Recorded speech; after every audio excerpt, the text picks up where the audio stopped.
Otherwise, we're going to be here for about 7 or 8 days, and I don't want to keep you guys from dinner. So, again, like I mentioned, after the end of the story, after we talk, we'd love to have, if anybody wants to step up and have a couple of words. Mic's going to be open. Help yourself. Lieutenant Commander Merrill Herman Hofer, U.S. Navy retired, 93, unexpectedly left for heaven on May 19, 2016 in Peoria, Arizona. Mel was born on a farm in Comanche, Clinton, Iowa, during a blizzard on March 21st, 1923, to Rachel Marine Johnston and Earl Baker Hofer. He was a hodgepodge. He was Irish, Swiss, Scot, and English heritage. Mel did not want to be a farmer. After seeing airplanes crisscrossing the sky as a child, he knew he wanted to be a pilot when he grew up. Does he need the mic down a little bit or not? Does he? After high school, he enlisted in the Navy. At 18 years old, he still needed permission from his father, who signed him up. And Mel started his Navy career at Great Lakes Naval Training Center in Illinois. Can everyone in the back hear me? If I talk too fast, I've been known to do that. If I talk too fast, I don't mind throwing brownies because they look pretty good. Again, he started his Navy career at Great Lakes Naval Station Center in Illinois. 24 years later, he retired in Argenta, Newfoundland.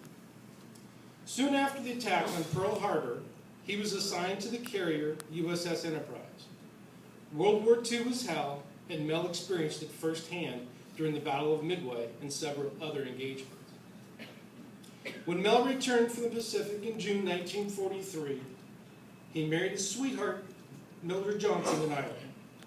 Within a few months, he was ordered to start flight school and began the realization of his lifelong dream. Mel had many unique assignments in the Navy and even participated in numerous atomic bomb tests in the South Pacific. As we all know, he has generously shared many stories over the years and even contributed some of them to the Veterans History Project located at the National Archives in Maryland.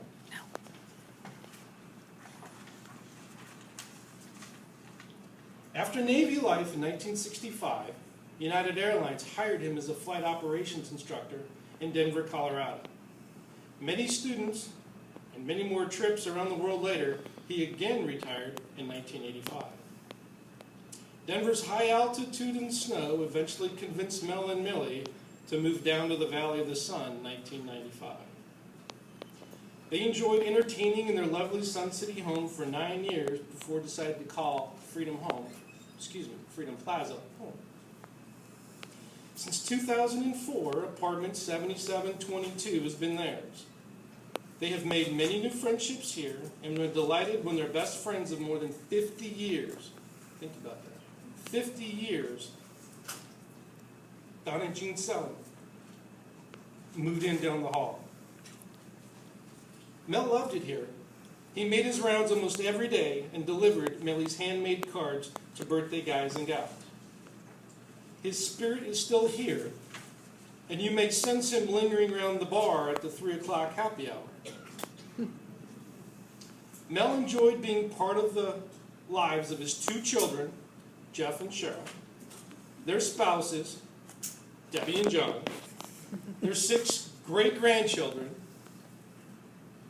Sarah, Erica, Brendan, Megan, Jonathan, Joseph, and their 3 grandkids, John, Scott, and Jennifer. We are also grateful for the time we had with him. Now, as a family, we've gotten together and tried to compile 93 years of anecdotes into somewhere they could fit into a little presentation. Trust me, that was hard. So we put together what we call Mel's Tidbits.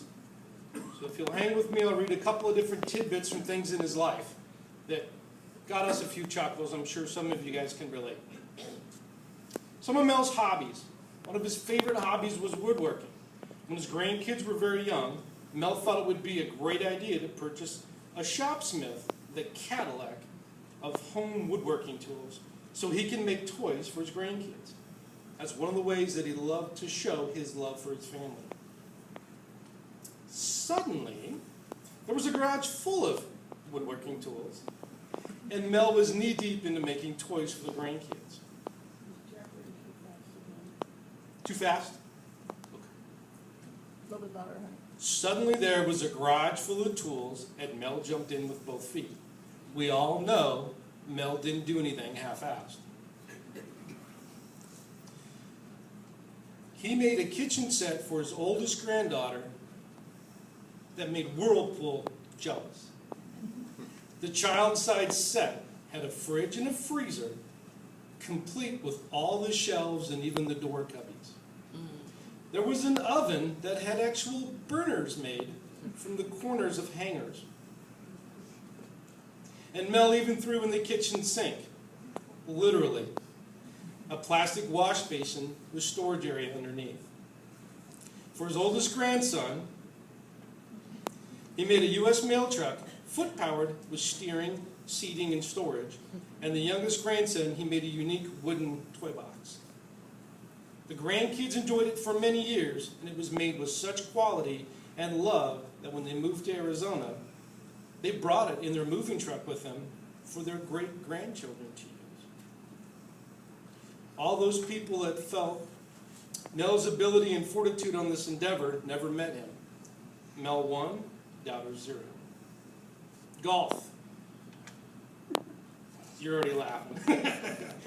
Mel loved to play golf and would do anything in the world he could do to get around it. Keep in mind, location did not matter, because it's normal for everyone to fly across the country and halfway around the world just to play around the golf. It was loves Mel, not so much Mel's love of the sport, but love of spending time with those he was playing with. Friends, neighbors, even folks he'd never met, and of course, family. After the United Airlines and Continental fundraising golf events, he attended as much as possible. He organized a few Mel's Invitational tournaments down here in Arizona, where friends and family got to gather and spend time with each other. Amazing how many people showed up for these events. Truly a gem for him and Mel to see everyone each year. Now, Mel wasn't a decent golfer and loved to remind me, it's not how far, Scott, it's how many. It's something I keep in my mind all the time.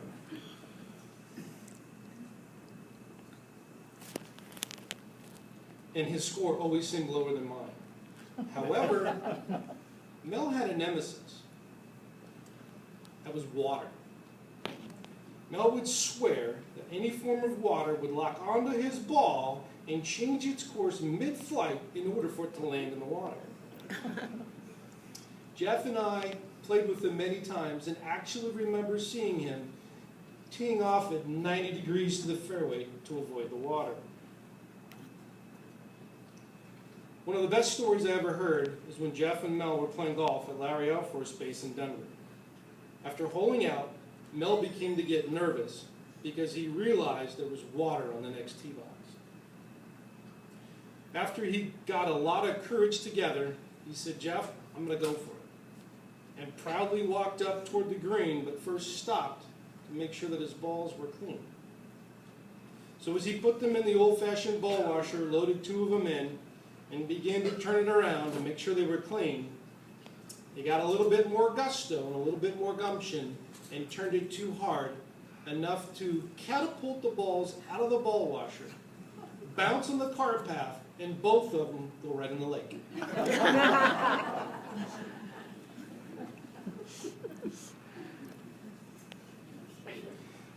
Mel, Lake 2, Mel 0.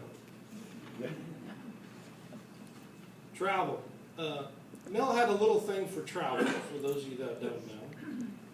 He was the family tour guide, he was the family coordinator, and he was the biggest proponent for getting us out of the house and getting together. Being retired from United helped him and make it very easy. Mel was always known to take off at the drop of a hat doing errands, such as flying to Hawaii to pick up some flowers and fresh pineapple for a luau party the next day. He was also known to fly to Hawaii for a battery for his $10 watch. Albeit, those are two separate trips. He didn't mind at all, as it was the time in the sky that he coveted. More than flying solo, he loved to take family along and enjoyed spoiling his grandkids with his full-service tours of Disneyland and Disney World and the actual MGM studios, not the theme park, the real stuff, and also in Washington, D.C., where, as we all know him as Admiral Finagle, was able to get us all behind the velvet ropes and watch a live filming of a scene from the original Star Trek movie, as well as sitting in on a session of Congress that the public wasn't allowed to be at. Don't ask me how, he did. Occasionally, he would have a little helper that would help him personally deliver Christmas presents to Iowa. Everyone else mails them, but not Mel. He has to deliver them in person. He also loved to celebrate his milestone wedding anniversaries with their children, Cheryl and John, and their spouses. Oh, I'm Jeff. Yeah, Cheryl and Jeff, that's better. Yeah. Otherwise that would have been off. But Cheryl and Jeff and their sibling, spouses. John, see what happens when you don't edit all the right copies? Their children, Cheryl and Jeff, and their spouses, John and Debbie. I knew it. I forgot. And they loved doing it in different locales. For their 40th anniversary, the trip was to Hawaii. Their 50th anniversary was traveling by train across Canada. For their 60th, Ireland, the hinterland. In '65, we went a little tropical and went down to Key West, Florida. And recently, for their 70th anniversary, they rented a getaway house in Cave Creek. Cards and games. Mel loved to play cards and he loved to play games. He was a very sharp card player, but eventually transitioned into the world of Mexican trained dominoes, for which in our family there are several trademark Mel moves. If you ever sat to his left while playing dominoes, you know what I'm talking about. Even when he lost his eyesight, he was still the master of making people say, "Damn it, Merrill, you screwed me again." Memberships and organizations. Always proud of the time he served in the Navy and with United Airlines, Mel was very active in the retirement programs for both organizations. He served as the president of the USS Enterprise Association, as well as president of the Azures United Airlines Retiree Group, and as well as a representative of Freedom Plaza. Of course, I think he was the unofficial governor here at Freedom Plaza, since everybody seemed to know him. Mel even joined his longtime friend Don Salin on the World War II honor flight, where Southwest Airlines takes care of getting veterans back to D.C. to see the World War II memorial. Their sons Jeff and Keith were their chaperones, and they needed them, and said they beamed with pride the entire trip and grinned widely when they were recognized as part of the greatest generation. Mel and his scooter.